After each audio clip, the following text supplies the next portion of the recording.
greenery, we don't see it. It's even when you have some of your paved areas, the trees appear to be fighting their way through the concrete. And I mean, I'm not sure whether if you'd had 25% of greenery, you would have treated it differently. My reaction is it's dogmatism overtakes the opportunities of really being a horizontal lacework, though you call it a lacework.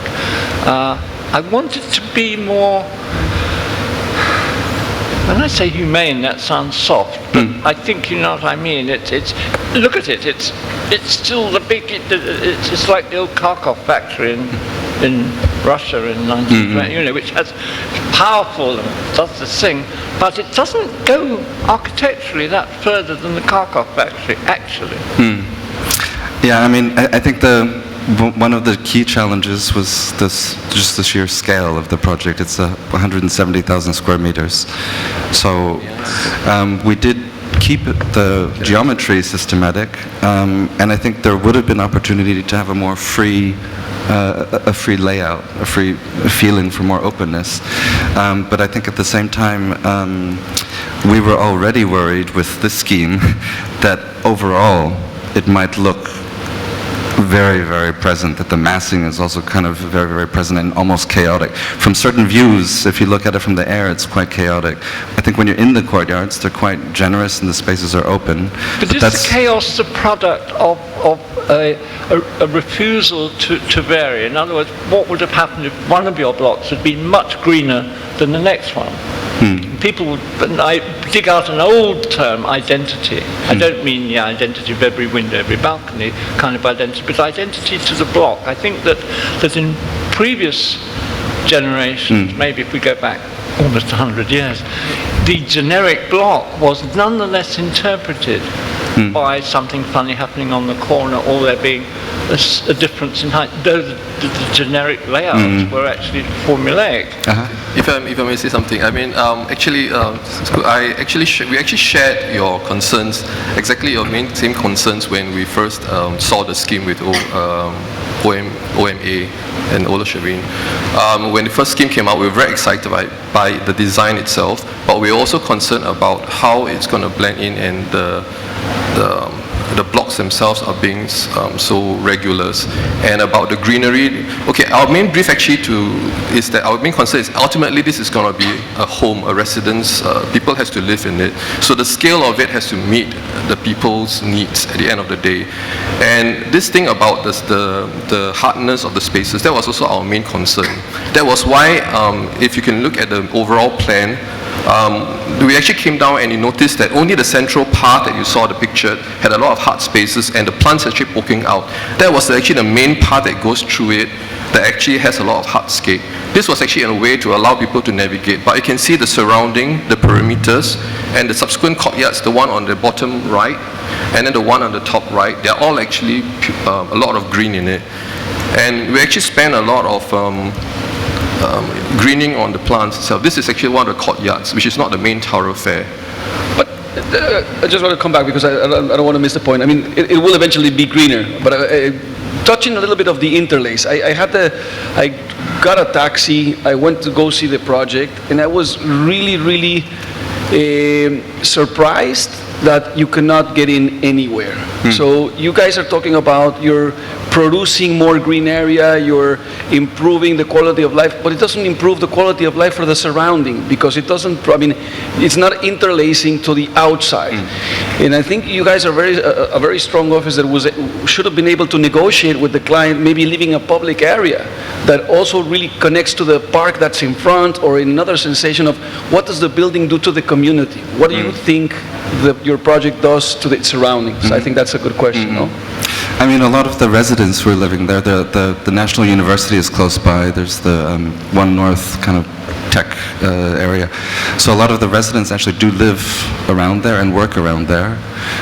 It's true maybe that from the site itself, there's not necessarily so many connections because it's surrounded, there's the highway, the Ayer Expressway, and it's a vertical site.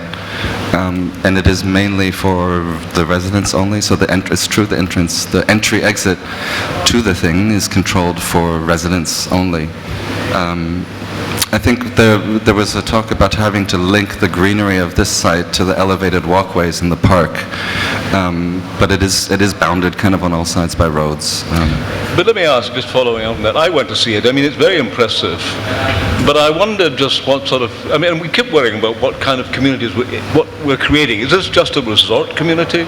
Is some new kind of social interaction, some new kind of society emerging from this? Would you repeat it endlessly? So it's maybe too early to tell. Are you seeing some community evolving, shaped by the architecture in some way? Well, there's a lot of community facilities or amenities You have within schools. You have schools? No, there's kind of community rooms. Why is there no school in here for children? No, there are no schools in this community. It is actually, Singapore has a control on what... I know that, but it's a pity there's no schools. Not within the site. It's only a great pity. It's a great pity there's nothing else but housing. Huh? Well, there's daycare, there's club rooms, there's game rooms, there's... You created a village. How rich is that village in life? Huh? We have actually some shops provided in the first block to allow for some groceries and stuff and washing laundry. So actually it can self-contain. We also have a small theaterette, 2 theaterettes actually, a games room and some function rooms and such facilities within development itself. But you don't appear to enjoy them. Beg pardon? You don't appear to enjoy them. They're there somewhere. You can find them. Rather like finding the toilet in this building we're in now. Actually, they are actually along the main path that I mentioned that they've created, the one that you mentioned, the path. So as you walk along the path, actually they're just off that main pathway itself. Yeah, so they're located mostly in the central kind of plaza area. I would like to say that compare with what is done in most part of the district in Singapore, I think it's a very unusual project, and we have to compare with the context of Singapore and the use of simply towers for housings.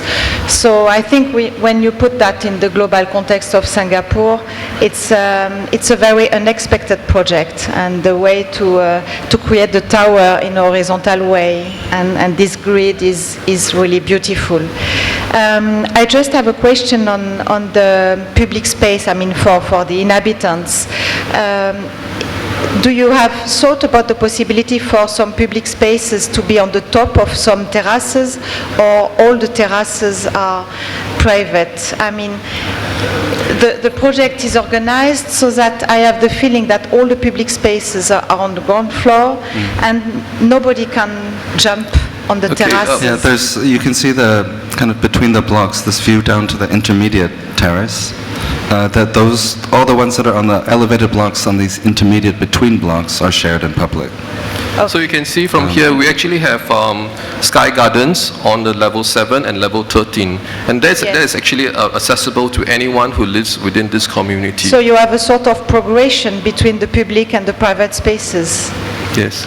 Yeah, So- the shared terraces keep continuing up the project. Because that is how I think they also add up to 112%. And we realize that the development is quite big, it's high rise. We cannot just rely on green on the ground itself.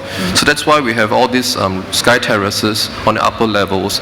And in fact, back to Sir Peter Cook's question about the dogmatism of the blocks itself, that was also our main worry. I think ultimately also the designers actually saw that we wanted a residential. That was why we incorporated. If you can see from the facade, the incorporation of balconies that actually break the shape of the facade in a sense. And each of these balcony is actually comes with a planter. You can see the balconies here, and each of them comes with a planter, which we actually give them plants. Once they move in, we actually give them plants free of charge to put in this planter, so that it actually helps to encourage them to start the planting and the greening of the facade itself. Good point. Good point. Good point to end on. Well, a phenomenon. I think everyone has to see this project to understand it. Whatever your reaction, it's one of those. Many congratulations to Bureau Elie Sheeran. And I'd now like to invite Marc Gilbert to present the prize with Sir Peter Cook.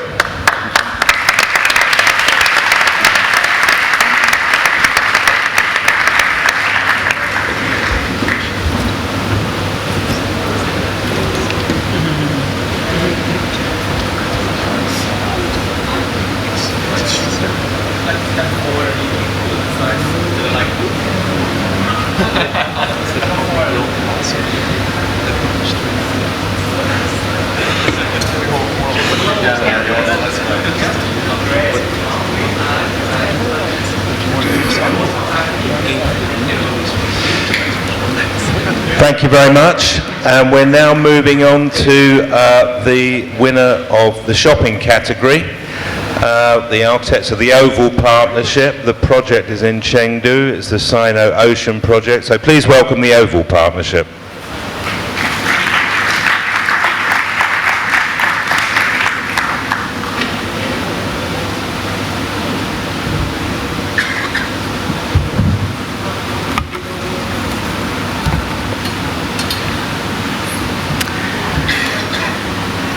Right, good afternoon everyone. I'm going to apologize in advance. I've realized over the last couple of days that I need to fly through this presentation, so please bear with me. The name of the project is Sino Ocean Taikoo Li.